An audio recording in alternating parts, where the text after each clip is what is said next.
मेरे साथ बोलिए, भारत माता की। क्यों भाई, क्या हो गया पुणे वालों की आवाज को? ऐसी आवाज नहीं चलेगी भाई। मेरे साथ दोनों हाथ उठाकर शिवाजी महाराज का जयकारा लगाएंगे। जय जय जय जय जय शिवाजी, जय जय जय जय जय भवानी। मंच पर उपस्थित महाराष्ट्र के लोकप्रिय और यशस्वी मुख्यमंत्री श्रीमान देवेंद्र फडणवीस जी आज जिनको तिलक राष्ट्रीय पुरस्कार से सम्मानित कर रहे हैं, ऐसे अणिशुद्ध देशभक्त, जन्मजात देशभक्त श्रीमान अजीत डोभाल जी, महाराष्ट्र के उप मुख्यमंत्री श्री एकनाथ शिंदे जी, श्रीमती सुनेत्रा प्रभार जी, सहकारिता मंत्रालय में मेरे साथी श्री मुरलीधर महल जी, भाजपा के वरिष्ठ नेता और महाराष्ट्र सरकार के उच्च और तकनीकी शिक्षा मंत्री चंद्रकांत दादा पाटिल जी, महाराष्ट्र सरकार के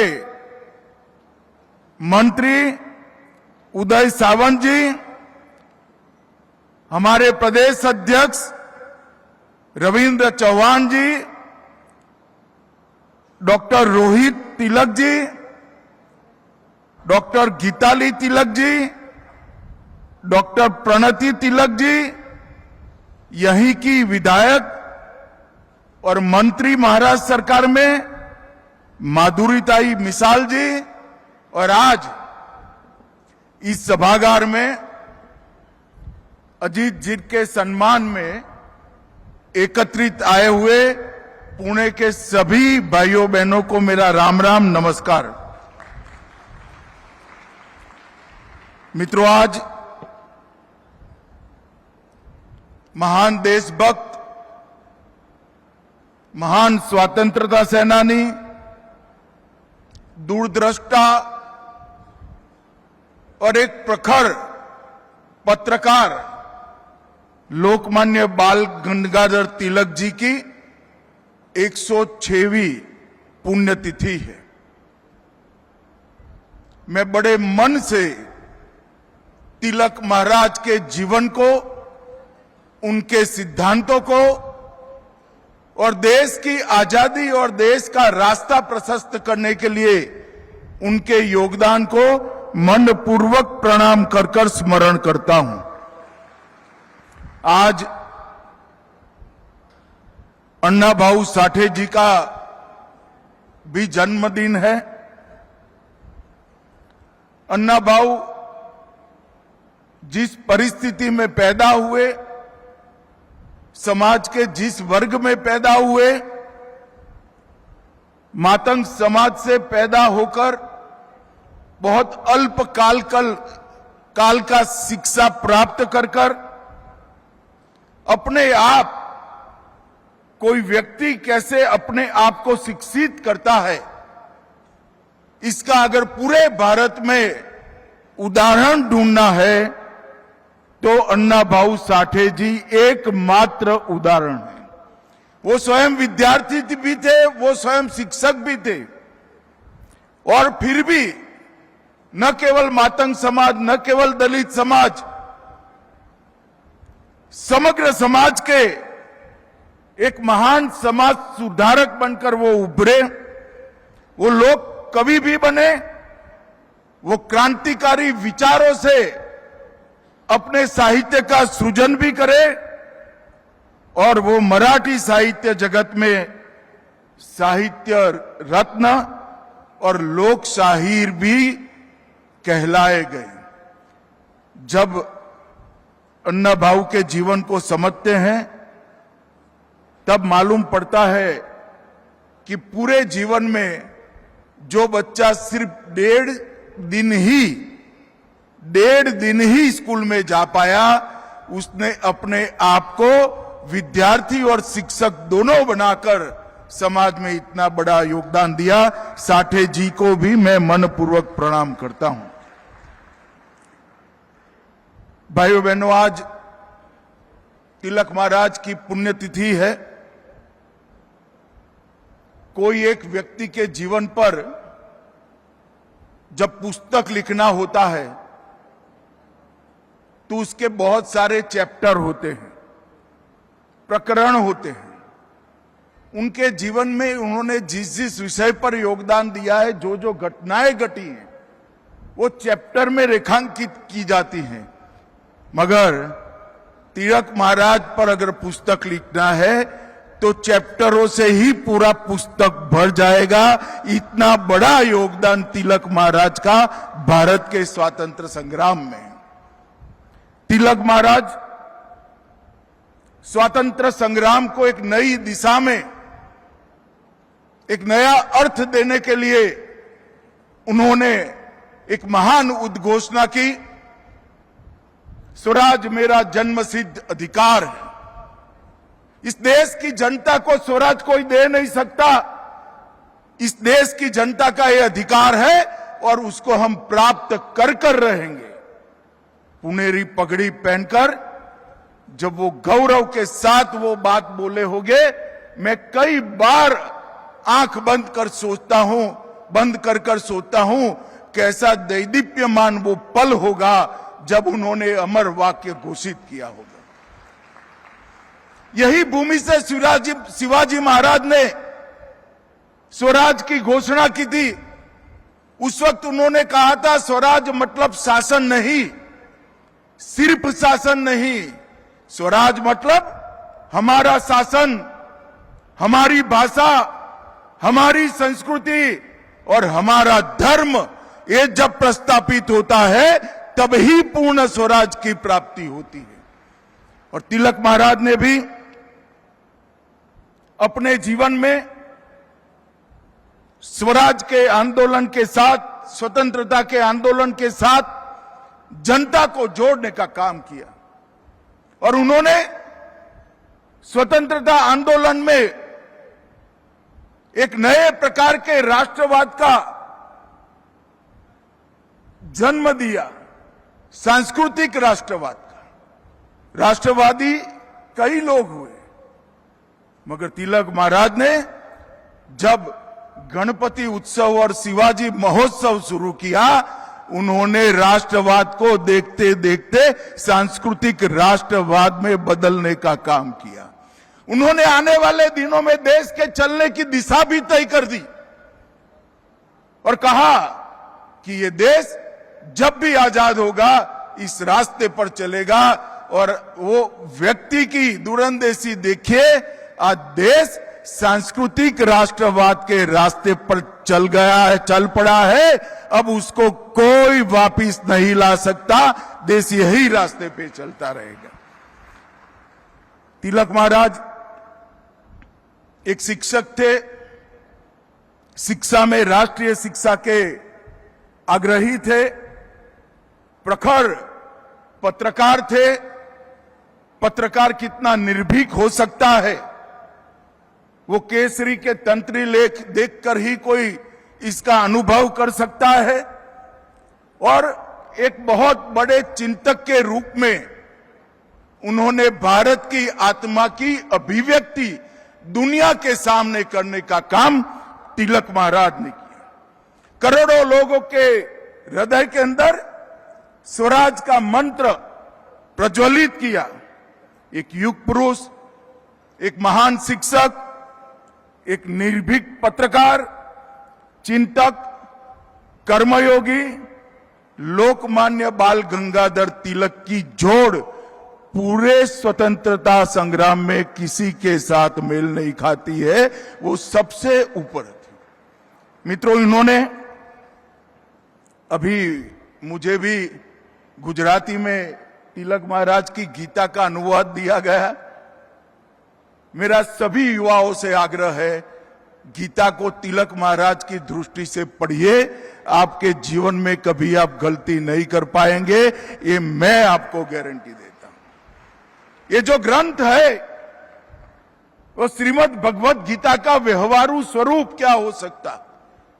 एक आम आदमी, एक विद्यार्थी, एक युवा, एक किशोर, एक नागरिक भगवत गीता को कैसे जी सकता है, उसका व्यवहारू स्वरूप तिलक महाराज ने हम सब के सामने रखने का काम।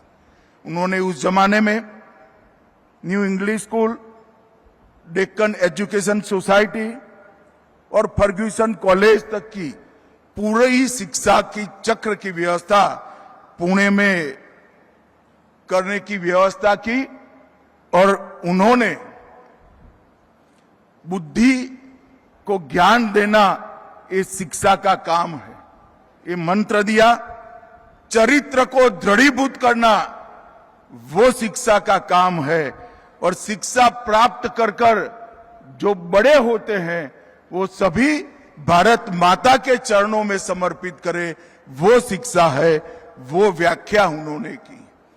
अंग्रेज अगर किसी अखबार से डरते थे तो केसरी और द मराठा से डरते थे, और उसमें अखबार से ज्यादा तिलक महाराज का बहुत बड़ा योगदान था। उन्होंने पहली बार ये प्रस्तापित किया था कि राष्ट्र की चेतना को जगाए बगैर स्वतंत्रता अगर मिलती भी है तो वो स्वतंत्रता का कोई मूल्य नहीं है। राष्ट्र की चेतना को जगाकर ही स्वतंत्रता प्राप्त करनी चाहिए। दूसरा उन्होंने कहा था, संगठन के बगैर, जनशक्ति के बगैर राष्ट्र शक्ति कभी निर्मित नहीं हो सकती। और उन्होंने कई प्रकार के उत्सवों के माध्यम से न केवल महाराष्ट्र, देश भर की जनता को संगठित करने का काम किया। आत्मनिर्भरता, अनुशासन और उत्तरदायित्व को भी, कर्तव्यों को भी, इनके स्वराज पर के जितने भाषण हुएंगे उसको पढ़ोगे तो मालूम पड़ेगा कि आत्मनिर्भरता वो भी स्वराज का हिस्सा है, अनुशासन, डिसिप्लिन वो भी समाज का हिस्सा है, स्वराज का हिस्सा है, और कर्तव्य भाव देश के प्रति, हमारे संविधान के प्रति, वो भी स्वराज का हिस्सा है।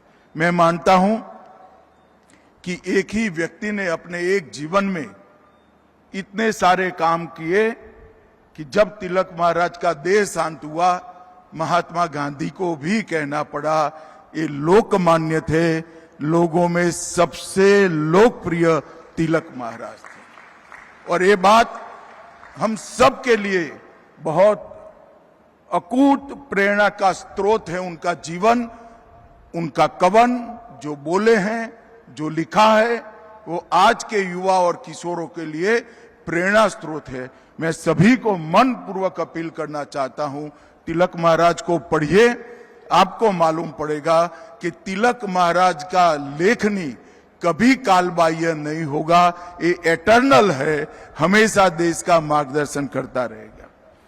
मित्रों, आज मैं लोकमान्य तिलक राष्ट्रीय पुरस्कार अभी अभी श्रीमान अजीत डोभाल जी को दिया गया, वो देने के लिए आया हूं। मैं तिलक स्मारक ट्रस्ट का हृदय से धन्यवाद देना चाहता हूं कि अजीत डोभाल जी को पुरस्कार देने के लिए उन्होंने मुझे बुलाया और मुझे ये मौका मिला। मित्रों, हमारे समाज जीवन में पुरस्कार को तमका मानते हैं। पुरस्कार तमका नहीं है। पुरस्कार एक लोगों को प्रेरणा देने का और लोगों के, बड़े लोगों के काम को एक्नॉलेज करने की एक पद्धति है। कोई व्यक्ति जब समाज के किसी भी क्षेत्र में बहुत बड़ा काम करता है तब वो व्यक्ति नहीं रह जाता है, वो इससे आगे कई गुना आगे निकल जाता है।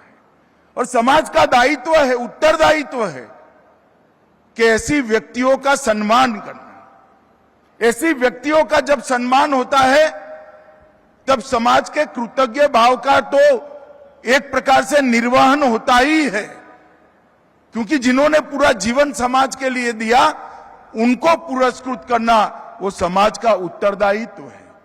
परंतु इसके साथ साथ ऐसे व्यक्तित्व के तरह जीने का भी कई सारे लोगों को प्रेरणा मिलता है जो परंपरा को निरंतर बनता है। और मैं मानता हूं कि आज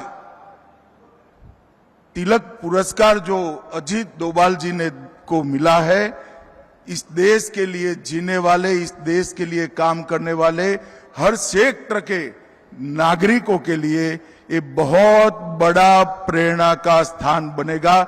इसमें मेरे मन में कोई संशय नहीं है। मैं फिर से एक बार अजीत जी को पुरस्कार देने के लिए और पुरस्कार देने के लिए मुझे बुलाने के लिए तिलक स्मारक ट्रस्ट का हृदयपूर्वक धन्यवाद करना चाहता हूं। मित्रों, मैं गुजरात में गृह मंत्री था, तब से अजीत डोभाल जी को जानता हूं। हमारे यहां एक सीरियल बॉम्ब ब्लास्ट हुआ था, मेरा अजीत जी से कोई परिचय नहीं था। मुझे नरेंद्र मोदी जी ने उस वक्त गुजरात के मुख्यमंत्री थे, उन्होंने कहा था कि सिर्फ ये बॉम्ब ब्लास्ट नहीं, बॉम्ब ब्लास्ट के पीछे जो लोग हैं और देश भर में जितने बॉम्ब ब्लास्ट हुए हैं उसकी जांच गुजरात पुलिस ने करनी चाहिए और आप अजीत डोभाल जी को बुलाइए और उनके साथ, आपके अफसरों के साथ बैठकर चर्चा करिए।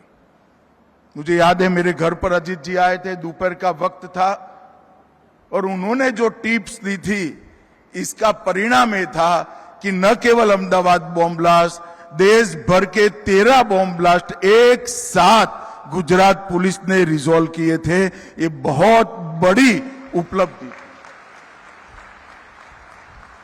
जब मोदी जी 2014 में प्रधानमंत्री बने, उन्होंने सबसे पहला अपॉइंटमेंट प्रधानमंत्री के नाते किया था तो प्रिंसिपल सेक्रेटरी का नहीं किया था, अजीत डोभाल जी के एनएसए के रूप में चयन करने का काम किया। और मोदी जी के कालखंड का जब भी इतिहास लिखा जाएगा, आंतरिक सुरक्षा और बाहरी सुरक्षा की कोई मीमांसा करेगा तो स्पष्ट रूप से अजीत डोभाल जी के लिए उसको एक स्वर्णिम पृष्ठ रिजर्व रखना ही रखना पड़ेगा, इसमें किसी को संशय नहीं। मोदी जी गुजरात में थे तब से चर्चा करते थे किस देश की विदेश नीति में रीढ़ की हड्डी का अभाव दिखाई पड़ता है। जब वो प्रधानमंत्री बने, मैंने पहले पार्टी के अध्यक्ष के रूप में और इनके कैबिनेट के साथी के रूप में बारीकी से देखा है। आज भारत की विदेश नीति रीढ़ की हड्डी वाली विदेश नीति बनी है, इसमें कोई डिनाई नहीं कर सकते। हमने सम्मान के साथ दुनिया में हमारा स्थान मजबूत किया है और मोदी सरकार ने ये जो अचीव किया है उसमें भी अजीत डोभाल जी का बहुत बड़ा योगदान है। मित्रों, एक युवा अधिकारी गढ़वाल से आकर 72 में 68 में आईपीएस बनता है। शुरुआती करियर में ही केरल की इनकी कैडर छोड़कर आईबी के डेप्यूटेशन पर आना और फिर 72 से लेकर जब डीआईबी बने तब तक सतत आईबी के ऑफिसर के रूप में हर चुनौती जो देश के सामने आई उसके लिए इनको ही डीआईबी जो उस वक्त के थे उन्होंने नियुक्त किया। पूर्वोत्तर, सिक्किम, जम्मू कश्मीर, पंजाब, पाकिस्तान में रहकर कई जगह पे इन्होंने एक अद्भुत योगदान देने का काम किया है, जिसका चित्रांकन और जिसका मूल्यांकन संभव ही नहीं। क्योंकि आईबी के जो अफसर करते हैं, जो उनकी ड्यूटी निभाते हैं, वो कभी पूर्ण रूप से घोषित नहीं होती। पाकिस्तान में भी अजीत डोभाल जी ने 6 साल तक काम किया और बड़े क्रूशियल समय में काम किया।